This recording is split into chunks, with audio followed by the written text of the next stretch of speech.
본문은 초대교회에서 최초로 이제 7명의 집사를 세우는 그런 이 동기와 그 과정이 어떠했는가가 나오는 중요한 본문입니다.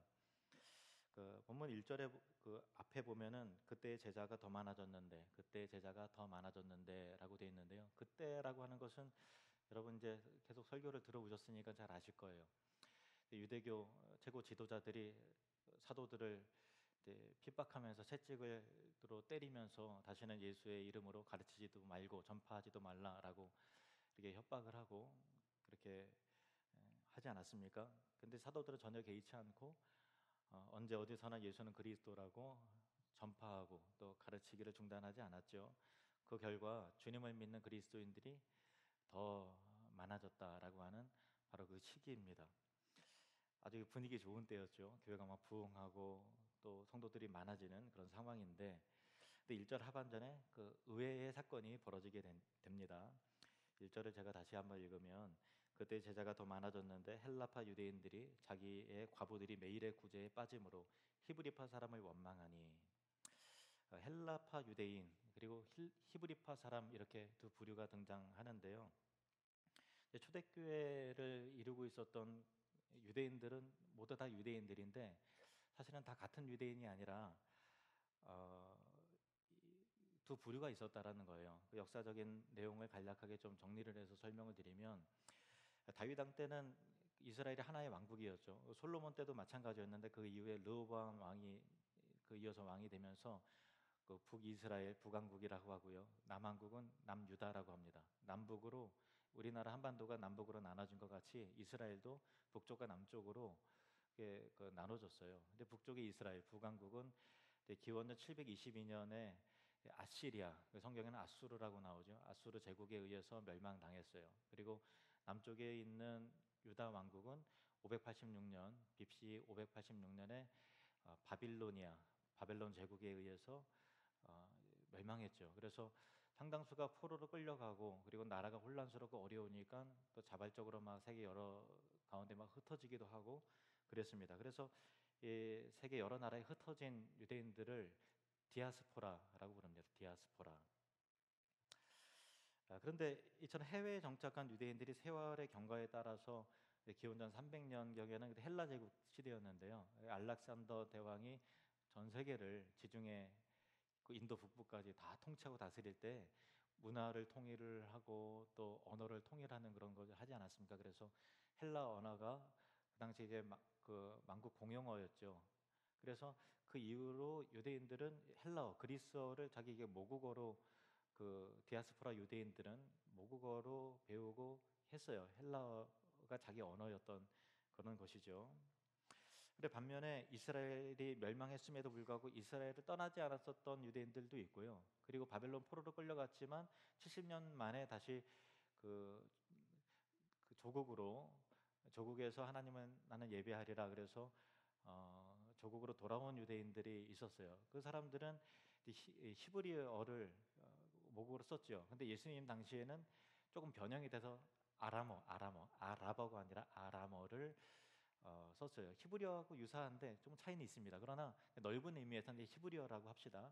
히브리어를 자기의 모국어로 쓰는 히브리파 유대인들이 있었고, 또 헬라어를 자기 모국어로 삼고 있는 헬라파 유대인들이 있었는데, 이러저러한 이유로 인해서 흩어진 유대인들이 다시 이스라엘로, 또 예루살렘으로 이게 모여들면서 이스라엘에는 국내에 있었던 국내파 유대인, 히브리파 유대인들과 헬라어를 사용하는 해외파 유대인들이 섞여져 있었고, 자연스럽게 초대 교회 내에서도 국내파와 해외파, 히브리파와 헬라파로 이렇게 나눠져 있었던 것이죠. 이것이 역사적 배경이고요. 그런데 초대교회 내에서 미리 말씀드린 것은 히브리파 유대인들이 그 교회 밖에서든 안에서는 절대 다수를 차지하고 있었고, 해외파인 헬라파 유대인들은 이제 소수를 차지하고 있었습니다. 그런데 초대교회 내에서 헬라파 유대인들 사이에서 히브리파 유대인들에 대한 그 원망이 일기 시작을 했어요. 이유인즉 교회가 매일 행하는 구제의 대상에서 헬라파 유대인들의 그 과부들을 좀 이렇게 소외를 시켰다라는 거예요. 일주일에 한 번 행하는 구제가 아니라 매일 행하는 구제니까 음식을 나눠주는 거죠. 빵을 나눠주고 하는 거니까 그것이 생존에 있어서 빵 문제가 먹고 사는 게 얼마나 중요해요. 그런데 디아스포라 출신의 헬라파 유대인들 가운데서는 일가친척 없이 누군가의 도움으로만 살 수 있는 가난한 사들, 특히 가난한 과부들이 많이 있었는데 누군가의 도움을 받아야 되는 거죠. 그런데 교회가 매일 구제와 봉사를 행하면서도 그 봉사를 행하는 주체가 히브리파 유대인들이다 보니까 자신들에게 익숙한 지인들 중심으로 이렇게 더 챙기는 거죠. 히브리파 과부들을 더 꼼꼼히 챙기고 헬라파 과부들에게는 상대적으로는 덜 챙겼던 것이죠. 그래서 그들의 마음 가운데 서운함과 섭섭함 그것이 반복되다 보니까 마음의 원망과 또 그런 것들이 표출이 되고 일어났던 것입니다. 물론 히브리파 유대인 그리스도인들이 일부러 그러지는 않았을 거예요. 일부러 그러지 않은데 눈에 띄는 지인들 그리고 또 아는 사람들에게 또 아는 사람들 누가 어렵다더라 누가 어려운 사람 없나 누가 아무개가 어렵다 하니까 자기 어떤 정보가 다 그 인맥들 중심으로 제한이 돼 있잖아요. 그러다 보니까 아는 사람들 중심으로 가까운 사람들 중심으로 더 챙기고 이게 헬라파 유대인들은 그것에 대해서 조금 소외가 되었던 것이죠. 그러니까 그 한계 때문에 본의 아닌 행정적 실수가 일어난 것입니다. 그런데 헬라파 과부들이 느낄 때는 단순한 실수가 아니라 일부러 그러는 것처럼 느껴지는 거죠. 무시하나? 우리는 여기서도 소외를 받는구나. 믿는다고 하는 사람들이 어찌 이럴 수 있는가라고 하는 그런 마음이 원망의 말들이 서서히 나왔던 거예요. 저도 이제 부교역자 때 교회에서 주보라든가 문서 행정을 만드는 일들을 제가 이제 주로 했는데 꼼꼼하게 한다고 해요. 그리고 이제 그 인쇄하기 전에 다른 부교역자들한테 오타 있는지 또 누락된 거 있는지 항상 이렇게 살펴보고 하는데도 항상 이제 출력해서 인쇄물이 나오고 나면 그래도 오타가 나오고 또 이제 중요한 문서에 사람 이름이 틀리거나 빠지거나 하는 일들이 항상 또 혹은 뭐 가끔씩 그런 일이 있어요. 근데 물론 오타고 또 꼼꼼함이 부족한 데서 이제 생기는 행정적 실수이지만은 그 자신의 이름이 빠져 있는 당사자가 느낄 때는 이게 교회 입장인 것 같고 왠지 의도가 있는 것 같고 그리고 내가 또 모르고 그랬다 하더라도 덜 중요하기 때문에 놓친 거 아닌가라고 하는 그런 섭섭함과 그런 것들이 생겨서 마음에 시험이 드는 거죠. 여기 계신 분들도 그런 유사한 시험을 겪으신 분들이 많이 있으실 거예요. 이처럼 헬라파 유대인들의 서운함과 항의를 유발한 그 유발한 히브리파 유대인들이 구체적으로 누구인지 그리고 그에 대한 히브리파 유대인들의 대책은 무엇인지에 대해서 본문 2절에서 4절이 밝혀주고 있습니다. 2절에서 4절 말씀 제가 읽죠. 열두 사도가 모든 제자를 불러 이르되 우리가 하나님의 말씀을 제쳐놓고 접대를 일삼는 것이 마땅하지 아니하니 형제들아 너희 가운데서 성령과 지혜가 충만하여 칭찬받는 사람 7을 택하라. 우리가 이 일을 그들에게 맡기고 우리는 오로지 기도하는 일과 말씀 사역에 힘쓰리라 하니. 그러니까 매일의 구제와 봉사에서 헬라파 과부들을 제외시키거나 또 소외감이 들게 했던 히브리파 유대인들은 놀랍게도 다른 누군가가 아니라 사도들이었다라는 거예요. 분명 사도들이 일부러 그런 것은 아니었어요. 그런데 사도들 스스로가 그 구제 일을 정하고 그 일들을 정할 때 자기들이 이제 히브리파 유대인들이다 보니까 아는 지인들 또 지인들에게 물어서 하는 그런 거 요즘처럼 뭐 컴퓨터가 있어서 딱 치면 딱 나오고 하는 시스템이 갖춰진 게 아니고 인맥들을 중심으로 뭐 조사하고 알아보고 하다 보니까 히브리파 유대인들에게 관심이 더 집중이 되었고 또 교인들이 계속해서 늘어나는 상황이었기 때문에 행정력이 다 따라가지 못해서 어떤 일어난 그런 실수죠. 자기들의 시야에서 벗어난 사람들을 사역이 너무 바쁘다 보니까 미처 챙기지 못했던 그런 것입니다. 이것이 그 목회자의 연약함이고 한계예요. 저도 제 시야가 참 좁고 목양의 능력이 참 부족하다는 것을 많이 느낍니다. 여러분이 느끼고 있는 그거를 저는 더 잘 알아요. 하여튼 그런 상황이에요. 헬라파 유대인들의 원망의 소리가 귀에 들리자 사도들은 발뺌하지 않고 자기들의 과오와 그 한계를 인정했다라는 거예요. 이것이 참 진짜 사도들의 훌륭한 리더다. 정말 참 존경할 만하다. 그런 생각이 들지 않습니까? 리더일수록 자신의 한계와 실수를 인정하는 것이 사실 쉽지 않거든요. 그런데 사도들은 그것을 인정했어요. 그리고 사도들은 그 해결책을 제시했는데 그것은 피상적인 임시 방편의 때우기의 문제가 아니라 교회의 본질을 정확하게 이해한 교회의 앞으로의 미래를 결정짓는 그런 중요한 해결책을 제시했다라는 거예요. 그것은 무엇인가 하면은 교회의 기초와 본질이 구제하고 행정하는 것이 아니라 하나님의 진리의 말씀 위에 교회가 세워져야 되는데 여러 가지 일로 너무 바쁘기 때문에 우리가 말씀 사역에 소홀하게 되었고 그리고 또 그 일도 제대로 해내지도 못했으니까 우리는 기도하는 거하고 말씀 사역에 더욱더 집중해야 되겠다라는 거죠. 그리고 구제와 봉사와 행정에 관한 것은 그것을 전담할 참 칭찬받고 또 믿음도 신실하고 지혜로운 사람들 7명의 집사를 따로 세우기를 한 거예요. 그리고 자기들이 집사를 직접 임명한 게 아니라 교인들로 하여금 직접 선출하도록 했죠. 왜냐하면 자기들이 그 히브리파 유대인이라 보니까 지금처럼 특정한 어떤 부류라든가 특정 개인에게 편향되는 잘못을 그 오류를 또 저지를까 염려가 되어서 성도들이 직접 선출할 수 있도록 그렇게 했다라는 거예요. 5절과 6절이 그 결과를 전해주고 있습니다. 5절 6절 같이 읽으시겠습니다. 시작. 온 무리가 이 말을 기뻐하여 믿음과 성령이 충만한 사람 스데반과 또 빌립과 브로고로와 니가노르와 디몬과 바메나와 유대교에 입교했던 안디옥 사람 니골라를 택하여 사도들 앞에 세우니 사도들이 기도하고 그들에게 안수하니라. 아멘. 교인들은 사도들의 제의를 기쁘게 받아들여서 참 기쁜 마음으로 스데반을 비롯한 7명의 집사를 선출하고 사도들은 그들에게 안수함으로 교제와 봉사와 또 복음 사역을 같이 이게 돕는 일에 그 직무를 감당하도록 했습니다. 그런데 바로 여기 놀라운 사실이 있어요. 다시 본문 한번 띄워줘 보실래요? 스데반, 빌립, 브로고로, 니가노르, 디몬, 바메나, 니골라. 어떤 특징이 있는가 한번 눈여겨보세요.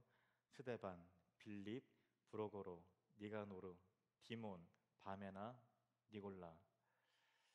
그 구약 성경에는 이와 같은 이름들이 안 등장하죠. 예.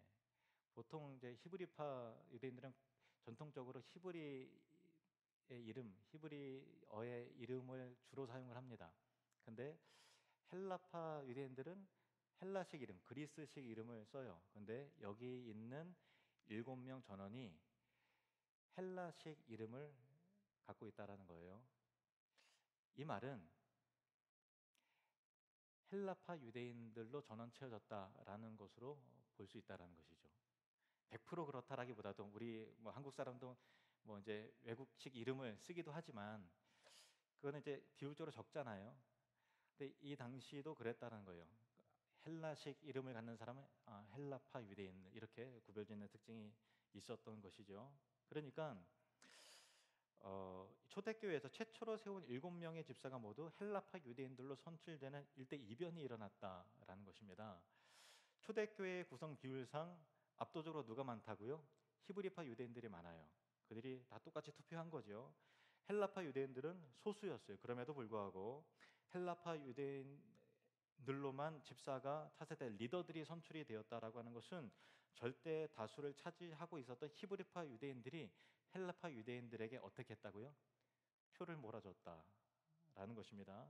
그래야 가능한 일이죠. 그러니까 국내파와 해외파의 힘의 균형과 상호 견제와 어떤 그 정치적인 계산에 의해서 그 선출되는 것이 아니라 일반적으로는 다 그러잖아요. 어떤 사회 사람들의 어떤 기관이라든가 뭐 그런 거 할 때 다 그런 것들을 상호 견제와 힘의 균형을 염두하고서 대표들을 뽑고 막 그렇게 하지 않습니까? 보통 다 그래요. 근데 그런 정치적인 자기 이해득실의 계산이 전혀 없었다는 거예요. 전혀 없었다는 거예요. 전혀 없고 그들은 그냥 많은 사람들에게 칭찬받는 사람들, 믿음이 충만하고 지혜로운 사람들, 그 하나님이 기뻐하시는 기준만 봤다라는 거예요. 어떤 다른 이해득실과 이래야 그래도 우리 히브리파 사람들이 발언권이 있지 않겠냐, 그래도 장차 교회가 조직화가 될 때 이런 사람들이 해야만 우리의 입장을 대변할 수 있지 않겠는가라고 하는 그런 계산이 전혀 없는 거예요. 그냥 한 가지만 봤어요. 하나님의 사람들이냐, 성령에 이끌리는 사람들이냐, 믿음으로 바라볼 수 있는 사람들이냐, 그 인품과 삶이 많은 사람들이 칭찬받을 수 있는 그런 인품과 성품을, 교양을 갖춘 사람들이냐, 그것만 맞다라는 거예요. 그래서 그런 사람들만 뽑았는데 헬라파 유대인들인 거예요. 그래도 견제하지 않고, 그래도 다른 거 그래도 다 헬라판인데 그래도 이건 아닌 것 같아 라고 하는 사람이 않고, 단지 한 가지만 보고서 그렇게 했다라는 그런 것입니다. 이게 왜 어려운 일인가 하면은, 국내파인 히브리파 유대인들은요, 그 남북 왕국이 멸망한 뒤에 최소한 600여 년 동안 이스라엘 땅과 전통을 지켜온 사람들이었어요. 그렇게 보면 고집이 있는 사람들이잖아요, 그죠? 그리고 또 바벨론 포로로 끌려갔어도 힘들어도 내 조국이 좋다, 그래서 다시 고생길 마다하지 않고 다시 돌아온 사람들이었단 말이에요. 그만큼 특별한 자기 나라에 대한 애국심과 애착심, 그리고 바벨론 제국이 다스리고 또 페르시아 제국이 그 다음에 또 통치를 하고, 헬라 제국, 그 다음에 로마 제국 할 때 수많은 고초와 수모와 정말 어려운 일들을 이겨냈던 사람들이에요. 그러면 이겨낼 때 똘똘 뭉치지 않고 어떻게 그걸 이겨내요? 그러니까 결속력도 상당했던 사람들이었다라는 것입니다. 이에 비해서 해외파인 헬라파 유대인들은 이유가 어떻든 간에 상황에 이끌렸던 사람들이잖아요. 자기 나라가 가장 어려울 때 어쨌든 떠나 있었던 사람들이었다라는 거예요. 이런 관점에서 본다면 국내파가 해외파를 거리낌 없이 용납하고 받아주기란 결코 쉬운 일이 아니었다라는 거예요. 정서 속에 그게 배어 있는 거예요.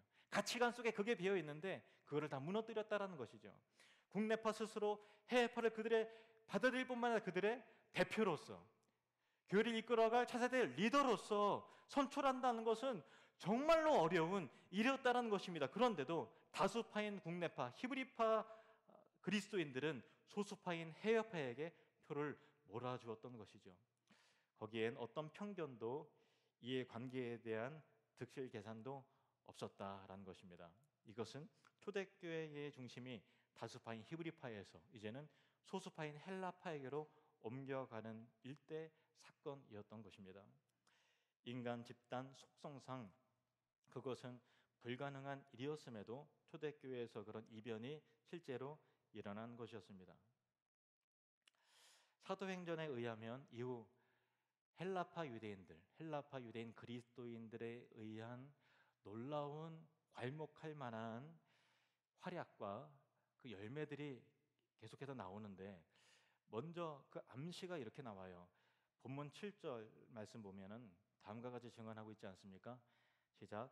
하나님의 말씀이 점점 왕성하여 예루살렘에 있는 제자의 수가 더 심히 많아지고 허다한 제사장의 무리도 이더에 복종하니라.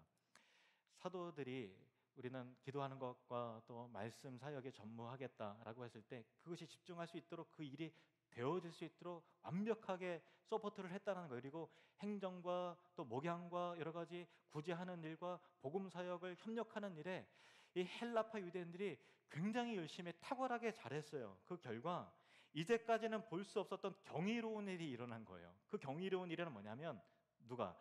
허다한 제사장의 무리. 허다한 제사장의 무리. 그 제레미야스라고 하는 그 신학자가요, 그 당시에 이스라엘에 있었던 그 제사장들의 무리가 약 8천 명 정도가 있었다 그래요. 거기에서 한두 명 들어온 게 아니라 허다한 제사장들의 무리가 왕창 회심하고 기독교 안으로 들어갔다는 거예요. 유대교회 제사 지내는 그걸로 자기 업으로 삼는 일인 거예요. 그러니까 자기 입장과 돈벌이를 생각하면 절대로 들어오지 못하고 입장을 고수해야 되는 그런 사람들이 대거 초대교회 안으로 들어왔다는 거예요. 그런데 지난번에 계속해서 말씀드렸잖아요. 사도들을 그렇게 툭하면 불러내서 매질하고 협박하고 했던 공회원들의 다수가 누군지 아십니까? 사두개파 사람들 아니에요. 사두개파 사람들이 제사장들의 주요 인물들이에요. 그 철저하게 부활을 부인하고 유물론자들, 겉으로는 하나님을 위한다고 하지만 자기 돈벌이를 위해서 살아왔던 그러한 사람들이 이 새롭게 교회가 전환되었을 때 복음의 능력을 경험하고 하나님의 살아계심을 경험하면서 그들의 살아왔던 가치관을 다 버리고 주님 앞에 회심하고 돌아오는 놀라운 복음의 역사가 이 놀라운 전환점 가운데 일어나게 되었다는 거죠. 이게 헬라파 유대인들의 활약이 시작되면서부터 이런 일들이 일어났다는 것입니다. 그리고 지금은 사도행전 6장이죠. 사도행전 7장에 헬라파 유대인 중에서 스데반 집사님이 설교를 하게 되는데, 유대인들은 하나님이 이스라엘에만 계시고 예루살렘 성전에만 계신다라고 하는 확고한 신념이 있는 사람들인데, 아니다, 하나님은 세상 여기에도 계시고 저기에도 계시는 무소부지하신 하나님이다 라고 하는 설교를 한 거예요. 그 설교를 듣고서 이를 갈고서 돌로 쳐서 순교를 당한 그 스데반 집사님이 헬라파, 그러니까 해외파의 여기저기에서 다양한 문화와 삶들을 경험하지 않았다면 그런 설교를 할 수 없었던 그런 내용이죠. 그리고 8장에 이르러서는 헬라파 이 유대인들 집사님 중에서 빌립 집사의 활약이 나오지 않습니까? 그리고 북이스라엘이, 역사로 북이스라엘이 아수르에 의해서 멸망당했을 때 아수르는 다 죽여 없앤 것이 아니라 혼합 정책을 썼어요. 아수르 사람들과 같이 강제 결혼을 시켜서 자녀들이 정체성이 애매하게끔 그렇게 된 거예요. 그래서 그 아수르에 대한 증오와 적개심이 아니라 자기 부모의 나라가 되는 거죠. 그렇게 혼합 정책을 써서 세월이 흘렀기 때문에 나중에 이 남유다 왕국에서 개통하는 유대인들은 이 북왕국의 수도였던 그 사람들을, 북이스라엘 사람들, 사마리아인, 수도 이름이 사마리아거든요. 사마리아인들을 그냥 개나 돼지나 짐승처럼 쳐다보고 상종을 안 했어요. 가까이 갈 수 있는 길도 멀리 돌아서 갈처럼 그들은 부딪히지는 않았단 말이에요. 그래서 복음 전하는 것도 그들은 예외라고 생각을 했는데, 이 헬라파 빌립 집사가 사마리아 사람들에게 복음을 증거하기 시작했어요. 그리고 그들이 믿고 주님 앞에 돌아오게 됐죠.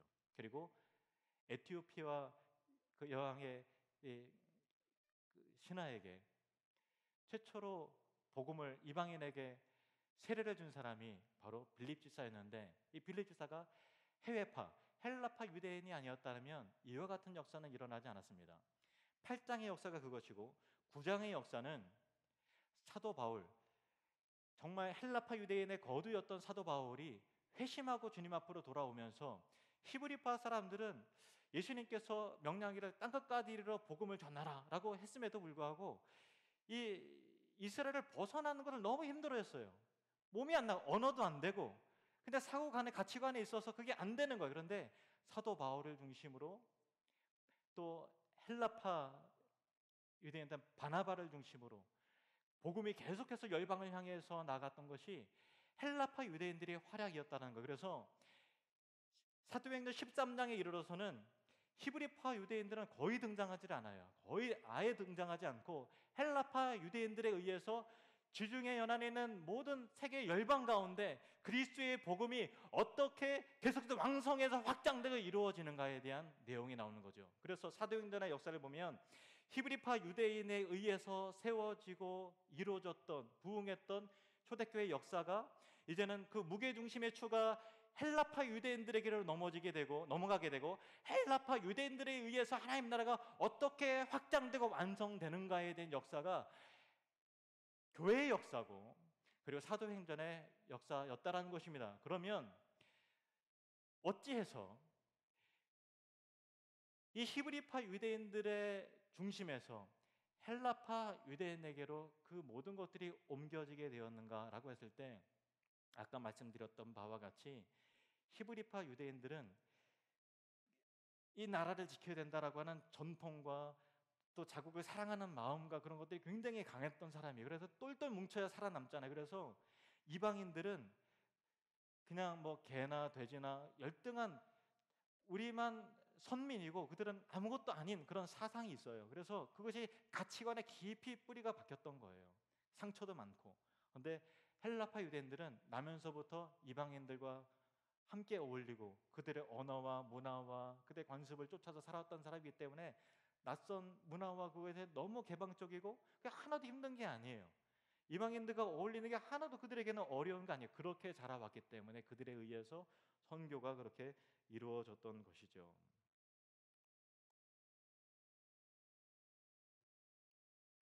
그래서 그들은 초대교회와 견원지간일 수밖에 없었던 유대교 사두개인들, 곧 제사장의 무리를 교회로 인도하는 가교 역할을 했었던 것입니다. 그리고 예루살렘 성전을 뛰어넘는 무소부재하신 하나님을 설교했습니다. 정통 유대인들이 짐승 취급하는 사마리아인들을 아무런 거리낌 없이 찾아가 복음을 전했습니다.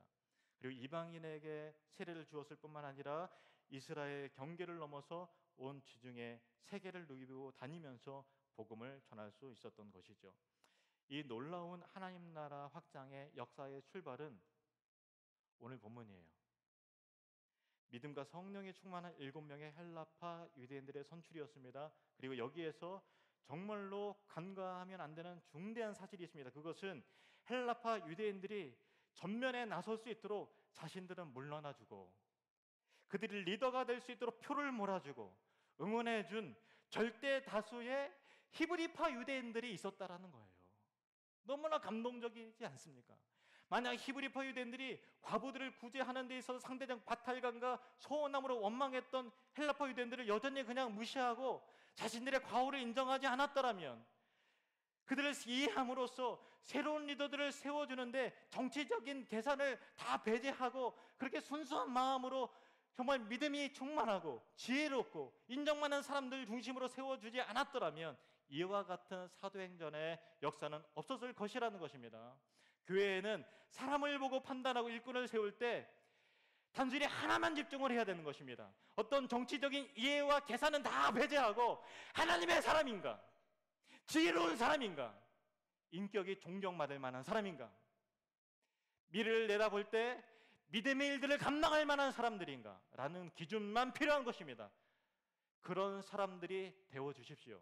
그리고 그런 사람들이 세워질 수 있도록 여러분들이 하셔야 된다는 것입니다. 그것이 교회의 미래를 바꾸고 하나님 나라 확장에서 절대적으로 필요한 중요한 것입니다. 초대교회 히브리파 유대인들은 그들은 자신의 자존심과 지위보다도 입장보다도 하나님의 일을 먼저 생각한 사람들이었습니다. 그들은 외부에서 온 헬라파 유대인들을 지도자로 선출하는데 개의치 않았던 겸손하고 훌륭한 사람들이었던 것입니다. 마치 축구에서 골을 넣으면 골 넣은 사람이 집중 조명이 되잖아요. 스트라이커와 같은 그런 선수가 중요하죠. 헬라파 유대인과 같은 그런 적극적으로 선교하고 막 복음을 전하는 사람이 필요합니다.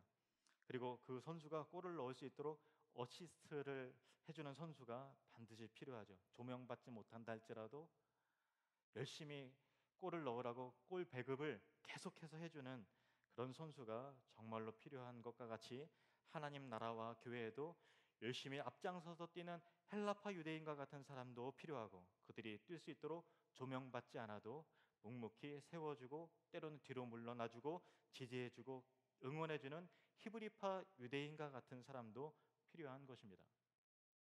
가정의 문제이든지 또 국가나 사회의 문제이든지 교회의 문제이든지 간에, 다시 말해서 인간관계에 있어서 일어나는 모든 문제의 근원을 거슬러 올라가면 어디에 딱 부딪히는가 하면은 그 원인은 세력 다툼 속에서 자기를 내려놓지 못하는 어떤 이해관계에 대한 그런 부분 때문에 그런 것이죠.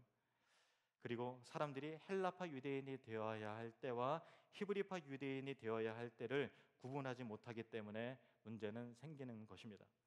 가정의 행복은 남편과 아내가, 또 부모와 자녀가, 형제와 형제가 각각 자신이 이때는 내가 스트라이커 역할을 해야 돼, 또 이때는 어시스터가 돼야지 라고 할 때를 하나님께서 주시는 지혜로 잘 구별하고 분별하는 것이 것에 있습니다. 건강한 교회는 그 교회를 구성하고 있는 교인들 각자가 헬라파 유대인이 될 때와 히브리파 유대인이 될 때를 구별하는 교회, 그런 성도가 있는 교회가 건강한 교회고, 또 교회가 이때는 헬라파 역할을 해야 될 때가 있고 그 교회의 사명이 이때는 히브리파의 사명을 해야 될 때는 정확하게 분별해서 그것을 해나가는 교회가 성령의 이끌리심을 받는 교회입니다. 우리 교회가 그런 교회가 되기를 원합니다. 하나님이 우리더러 헬라파 유대인의 역할을 하라 하시면 최선을 다해서 복음의 꼴을 힘있게 넣을 수 있도록 총력을 기울이는 저와 여러분이 되기를 원합니다. 하나님이 너희는 지금 히브리파 유대인처럼 누군가를 지원하고 어디에 교회를 세우고 이제는 그들을 위해서 적극적으로 그들이 정말 거침없이 하나님 나라를 위해서 복음을 전파할 수 있도록 열심히 너희들은 그들을 응원하고 예배당을 세우고 적극적으로 지지하라라면 거기에 우리는 목숨을 걸어야 되는 것입니다. 그것이 바로 교회이고 선교인 것입니다. 하나님 나라는 그렇게 세워지고 확장되는 것이죠. 기도하시겠습니다.